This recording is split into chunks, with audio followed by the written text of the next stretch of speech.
Saturday is a big day for the Indian economy. Finance Minister Nirmala Sitharaman will deliver her annual budget speech. The past few months have been tough for the Indian economy. Growth has slowed, inflation remains high, and consumption spending has taken a hit.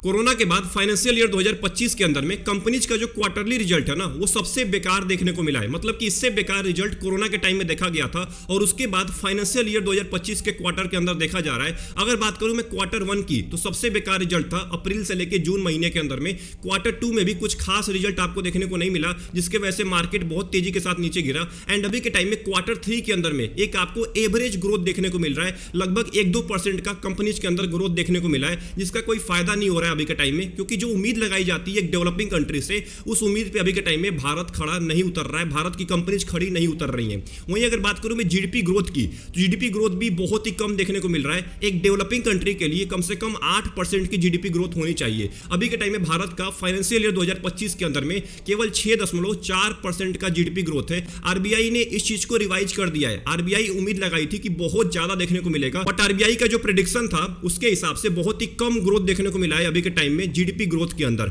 वहीं बात करें अक्टूबर महीने से, तो हमारा stock market लगातार नीचे गिरा जा रहा है। एक ब्लड बाथ देखने को मिल रहा है। इन्वेस्टर्स बहुत ज्यादा पैनिक हो चुके हैं। जो कोविड के बाद पैसा इन्वेस्ट कर रहे हैं, उनको पता ही नहीं था कि इतना बेयर मार्केट भी देखने को मिलेगा। लगातार 4 महीने से हमारा मार्केट नीचे ही गिरता जा रहा है। लगभग 26,000 पॉइंट से गिर के अभी के टाइम में 23,000 पॉइंट से भी नीचे आ चुका है। तो ये बहुत बड़ी गिरावट देखने को मिल रही है। अब इसके वजह से क्या हो रहा है कि अभी के टाइम में एफआईआई इंडियन मार्केट में रहना पसंद ही नहीं कर रहे हैं। वो भी पिछले 3-4 महीने से लगातार सेलिंग करे जा रहे हैं। अक्टूबर महीने के अंदर में 1,14,000 करोड़ की सेलिंग हुई थी। इस महीने की बात करूं, जनवरी 2025 की बात करूं, तो लगभग 70,000 करोड़ से भी ज्यादा सेलिंग हो चुकी है इस पूरे के पूरे महीने के अंदर में। यानी कि एफआईआई भी यहां रुकने का नाम नहीं रहे हैं। क्यों नहीं रुक रहे हैं? क्योंकि उनके हिसाब से ग्रोथ नहीं हो रहा है। जो एफआईआई यहां पे उम्मीद लगा के आए हुए थे कि इतना ग्रोथ तो कंपनीज देंगे ही देंगी, उतना ग्रोथ आपको देखने को नहीं मिल रहा है। एफआईआई को उतना ग्रोथ देखने को नहीं मिल रहा है। इस वजह से यहां पे मार्केट को छोड़ के वो बाहर जा रहे हैं, दूसरे मार्केट में, दूसरे देश के मार्केट में पैसा इन्वेस्ट कर रहे हैं। एंड सबसे मोस्ट इंपॉर्टेंट, अभी के टाइम में कंजम्पशन बहुत ज्यादा कम हो चुका है। लोग पैसा खर्च करना ही नहीं चाहते हैं, क्योंकि लोग अपने नीड्स को ही नहीं फुलफिल कर पा रहे। कहां से वो कंपनीज के ऊपर पैसा खर्च करेंगे?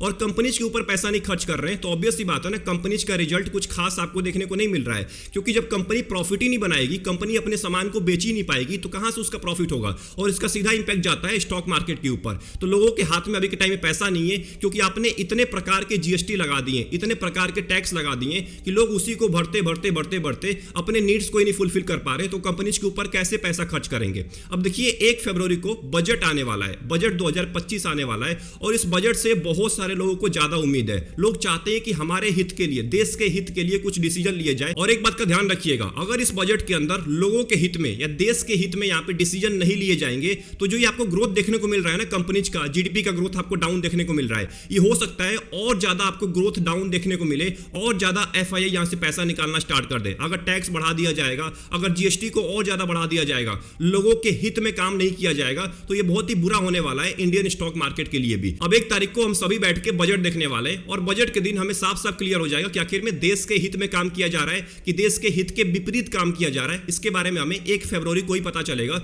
बट उससे पहले कुछ एक्सपेक्टेशन है इस बजट को लेके। लोगों के एक्सपेक्टेशन है कि आखिर में किन सेक्टर्स के ऊपर, किन चीजों के ऊपर ज्यादा फोकस किया जाएगा। इसके बारे में हम इस पूरे वीडियो के अंदर बात करने वाले हैं। उससे पहले मैं चाहता हूं कि आप एक बार जरूर टाइप करिए कमेंट बॉक्स में कि आपका क्या एक्सपेक्टेशन है, आप क्या चाहते हैं इस बजट को लेके। कमेंट बॉक्स में जरूर टाइप करिएगा। तो इस पूरे वीडियो को अच्छे से वॉच करिएगा, क्योंकि यहां से आपके लिए मोस्ट इंपॉर्टेंट वीडियो होने वाली है। इस बजट के अंदर सबसे पहला एक्सपेक्टेशन है जिसका नाम है इनकम टैक्स। अब देखिए, अभी के टाइम में ना टैक्स को सिंप्लीफाई करने के लिए बहुत पहले से बात चल रही है कि टैक्स को सिंप्लीफाई किया जाए। बहुत ही टैक्स पुराना हो चुका है, तो इसको हटा के डीटीसी को लेके आया जाए, यानी कि डायरेक्ट टैक्स कोड को। तो ये बहुत पहले से बात चल रही है, बट फाइनेंस मिनिस्टर का ये कहना है कि इस साल जो बजट आने वाला है, इसके अंदर हम डायरेक्ट टैक्स कोड को लागू करने वाले हैं। बट उससे पहले एक बार जान लेते हैं कि आखिर में डायरेक्ट टैक्स कोड क्यों लागू होने वाला है। अब जो इनकम टैक्स एक्ट 1961 है, जो कि 1961 से चलता आ रहा है, 1961 से वही टैक्स चलता आ रहा है, उसके अंदर कुछ बदलाव किए जाते हैं, बट टैक्स वही होता है। तो उस टैक्स को पूरी तरह से हटा दिया जाएगा। अब ये मानना है यहाँ पे फाइनेंस मिनिस्टर का कि जो डायरेक्ट टैक्स कोड आने वाला है, इसमें बहुत ज्यादा आसानी हो जाएगी। सिंपल वे में आपको टैक्स समझ में आने वाला है। ये तो डीटीसी आने के बाद ही पता चलेगा कि आखिर में कितना आसान होने वाला है या और ज्यादा मुश्किल होने वाला है। अब जो ओल्ड टैक्स रिजीम है ना, जो ओल्ड टैक्स रिजीम है, उसको हो सकता है इस बजट के अंदर हटा दिया जाए और न्यू टैक्स रिजीम को लागू किया जाए, उसके ऊपर ज्यादा फोकस किया जाए। अब जो आप लोन लेते हैं ना, तो लोन के ऊपर आपको डिडक्शन मिलता है, तो उसको बढ़ा के हो सकता है 5 लाख तक कर दिया जाए इस बजट के अंदर में। अब देखिए इस बजट के अंदर में आपको ज्यादा इनकम टैक्स से उम्मीद नहीं करनी है, केवल हाँ डीटीसी आने वाला है उससे आपको उम्मीद करना है कि उसके अंदर कुछ अच्छी चीजें बताई जाए। बट अभी भी इस गवर्नमेंट को 4 साल बचा हुआ है, तो 4 साल बचा हुआ है तो गवर्नमेंट अभी थोड़ी ना आपको सारी चीजें बता देगी, सारी चीजें आपके सामने रख देंगी कि नहीं इस बार ना एक काम करते हैं टैक्स को बहुत ज्यादा कम कर देते हैं। ऐसा उम्मीद बिल्कुल मत लगाइएगा। अभी इस गवर्नमेंट को 4 साल और बचा हुआ है, तो 4 बजट और आने वाला है, तो 4 बजट में धीरे धीरे करके हो सकता है टैक्स कम किया जाए। तो इनकम टैक्स को लेकर ज्यादा आपको अभी के टाइम में उम्मीद नहीं लगाना है, क्योंकि अभी इस गवर्नमेंट को केवल 1 साल का ही टाइम हुआ है, अब इसको 4 साल और रहना है यहाँ पे। दूसरा एक्सपेक्टेशन इस बजट को लेके जिसका नाम है जीएसटी रेट। अब देखिए अभी के टाइम में ना मल्टीपल टाइप के जीएसटी स्लैब है भारत के अंदर, जैसे 5% हो गया, 12% हो गया, 18% हो गया, 28% हो गया। जो लग्जरी आइटम्स है उस पर 28% का जीएसटी लगता है। तो मतलब इतने सारे जीएसटी है ना, तो लोग बहुत ज्यादा कंफ्यूज जाते हैं। अभी तो पॉपकॉर्न के ऊपर भी जीएसटी लग गया था, उसमें भी लग्जरी आइटम्स माना जा रहा था। जो पॉपकॉर्न होते हैं उसमें भी बहुत सारी कैटेगरी बांट दिया गया था। किसी पॉपकॉर्न पे 5% का लग रहा था जीएसटी, तो किसी पॉपकॉर्न पे 18% का जीएसटी लग रहा था। तो ये बहुत सारे जीएसटी हो चुके थे, जीएसटी स्लैब हो चुके थे।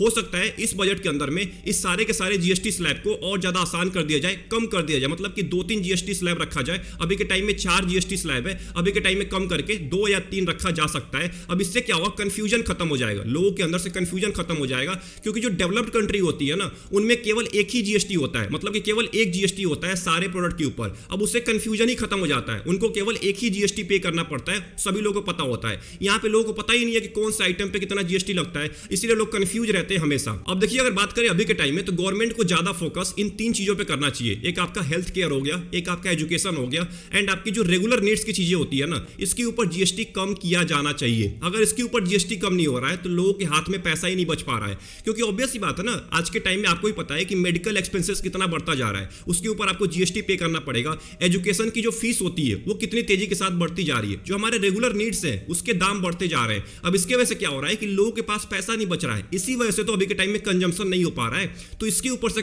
कम जीएसटी कम किया जाए। और स्पेशली मेरा ये मानना है कि जो एजुकेशन है ना, इसके ऊपर से पूरा का पूरा जीएसटी हटा दिया जाए, क्योंकि एजुकेशन एक मोस्ट इंपॉर्टेंट चीज होती है किसी भी देश के लिए। अगर यहाँ पे बच्चे को एजुकेशन ही नहीं मिलेगा तो कैसे वो ग्रो करने वाले हैं, कैसे वो कंपनीज खड़ी करेंगे, कैसे देश का डेवलपमेंट करेंगे। तो उनको आगे बढ़ने के लिए एजुकेशन चाहिए होता है, जिसके लिए अगर जीएसटी पे करना पड़ गया इतना, तो कहां से एजुकेशन ले पाएंगे लोग, कहां से वो अच्छे स्कूल्स में अपने बच्चों का एडमिशन करा पाएंगे। तो इस पे गवर्नमेंट को इस बजट के अंदर फोकस करना पड़ेगा, थोड़ा सा ध्यान देना पड़ेगा कि कम से कम इन चीजों के ऊपर जीएसटी कम किया जाए। तीसरा एक्सपेक्टेशन है इस पूरे के पूरे जीडीपी को लेके, जिसका नाम है टूरिज्म सेक्टर। अब देखिए टूरिज्म सेक्टर आज के टाइम में बहुत इंपॉर्टेंट है। भारत का जो टूरिज्म सेक्टर है ना, वो जीडीपी के अंदर में केवल 9.1% का कंट्रीब्यूशन देता है, जो कि बहुत ज्यादा कम है। स्पेशली अगर बात करें डेवलपिंग कंट्री की, तो 9.1% का कंट्रीब्यूशन कुछ नहीं होता है। वहीं अगर बात करूं मैं अमेरिका की, तो यूएस के अंदर $1.2 ट्रिलियन का कंट्रीब्यूशन होता है टूरिज्म सेक्टर का उसके जीडीपी के अंदर में, और भारत के अंदर केवल 9.1%। तो गवर्नमेंट को टूरिज्म सेक्टर को प्रमोट करना पड़ेगा, इसीलिए बाहर के देश से डॉलर देश के अंदर आएगा, जिससे रुपये की वैल्यू बढ़ेगी। क्योंकि ये भी मोस्ट इंपॉर्टेंट फैक्टर होता है रुपये की वैल्यू घटाने के लिए, क्योंकि लोग देश को छोड़ के बाहर जा रहे हैं, लोग देश में घूमना पसंद नहीं कर रहे हैं। भारत से लोग बाहर जाते हैं घूमने के लिए, मालदीव जाते हैं, अलग अलग जगह पे जाते हैं घूमने के लिए। तो उसको प्रमोट करना पड़ेगा, जो हमारे टूरिज्म प्लेसेस हैं उनको और ज्यादा अच्छा बनाना पड़ेगा।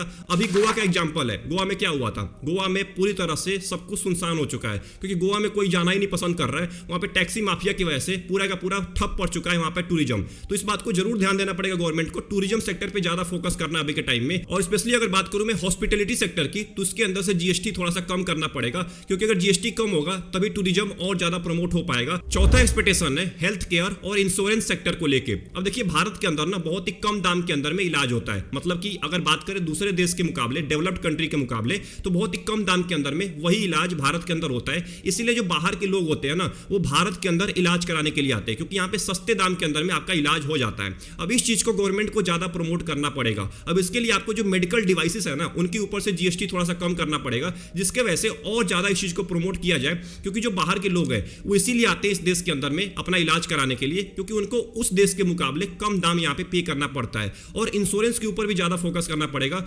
इंश्योरेंस जो है ना, इसके ऊपर से जीएसटी कम करना पड़ेगा, क्योंकि अगर आप इंश्योरेंस पे ही जीएसटी लगा देंगे ज्यादा, तो कैसे लोग इंश्योरेंस ले पाएंगे, कैसे अपना हेल्थ इंश्योरेंस लेंगे, लाइफ इंश्योरेंस लेंगे। तो इस बात को ध्यान देना है। अगर इंश्योरेंस पे से जीएसटी कम किया जाएगा तो मैक्सिमम लोग इंश्योरेंस लेंगे, अपना इंश्योरेंस कराएंगे, जिससे उनको ज्यादा मेडिकल बिल नहीं देना पड़ेगा। क्योंकि अभी के टाइम में अगर आपको पता ना हो, तो आज के टाइम में जो एवरेज इंडियन है ना, वो केवल एक मेडिकल बिल दूर है अपने पुअर होने से, अपने गरीब होने से। तो एक बात का ध्यान रखिएगा, इंश्योरेंस बहुत इंपॉर्टेंट है। अपना इंश्योरेंस इंश्योरेंस और अपने फैमिली का इंश्योरेंस जरूर ले लीजिए। इससे आपके लिए ही फायदा होने वाला है। जो आप पैसा इन्वेस्ट करते हैं, जो आप पैसा म्यूचुअल फंड में डालते हैं, स्टॉक मार्केट में डालते हैं, उस पैसे के ऊपर कोई फर्क नहीं पड़ेगा। नहीं तो अगर कुछ होता है, कुछ इमरजेंसी होती है, तो एक बात का ध्यान रखिएगा, आपका सारा का सारा इन्वेस्टमेंट भी जाएगा और आपकी सारी सेविंग भी जाएगी। पांचवा एक्सपेक्टेशन है रियल एस्टेट सेक्टर को लेके। अब देखिए अभी के टाइम में रियल एस्टेट के अंदर क्या हो रहा है कि जो डेवलपर्स होते हैं ना, वो नए प्रोजेक्ट्स तो शुरू कर रहे हैं बट उसको खत्म ही नहीं कर पा रहे। मतलब जो प्रोजेक्ट शुरू करते हैं डेवलपर, उनको खत्म करने में बहुत ज्यादा टाइम लगाते हैं। वहीं अगर बात करें डेवलपर्स की, तो नए प्रोजेक्ट को शुरू कर देते हैं और पुराने प्रोजेक्ट को कंप्लीट ही नहीं कर पाते हैं। तो इसके ऊपर गवर्नमेंट को कुछ ना कुछ रेगुलेशन लेके आना पड़ेगा,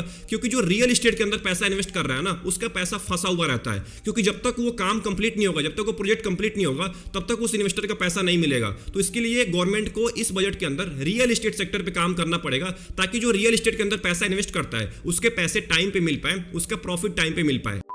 तो ये थे कुछ इंपॉर्टेंट पॉइंट जिसके ऊपर बजट 2025 के अंदर में हमारे फाइनेंस मिनिस्टर को काम करना है। फाइनेंस मिनिस्टर को इन चीजों को लेकर कम से कम अच्छे डिसीजन सुनाने हैं। अगर इनकम टैक्स के ऊपर काम किया जाएगा, जीएसटी को कम किया जाएगा, टूरिज्म सेक्टर को प्रमोट किया जाएगा, और ऑब्वियस सी बात है हेल्थ केयर और इंश्योरेंस सेक्टर पे ज्यादा काम किया जाएगा ना, तो यहाँ पे देश तरक्की करने वाला है। क्योंकि जो लोगों का मैक्सिमम पैसा है वो इन्हीं चीजों पर खर्च होता है, हेल्थ केयर के ऊपर, एजुकेशन के ऊपर, इन्हीं चीजों के ऊपर ज्यादा पैसा खर्च होता है। तो इन पे काम करना पड़ेगा, तभी जाके जीडीपी ग्रो करने वाली है, कंपनीज का प्रॉफिट बढ़ने वाला है, तभी जाके लोग लग्जरी आइटम्स को खरीद पाएंगे, कार खरीद पाएंगे, गाड़ी खरीद पाएंगे। तब कंपनी की ग्रोथ होगी, और कंपनी का ग्रोथ होगी तो क्वार्टर 4 का रिजल्ट भी अच्छा आने वाला है, और जो अगले रिजल्ट होगा, जो अगले फाइनेंशियल ईयर का रिजल्ट होगा, वो और ज्यादा अच्छा आने वाला है। तो गवर्नमेंट को इस चीज के ऊपर फोकस करना है, तभी आपको स्टॉक मार्केट के अंदर एक बूम देखने को मिलेगा।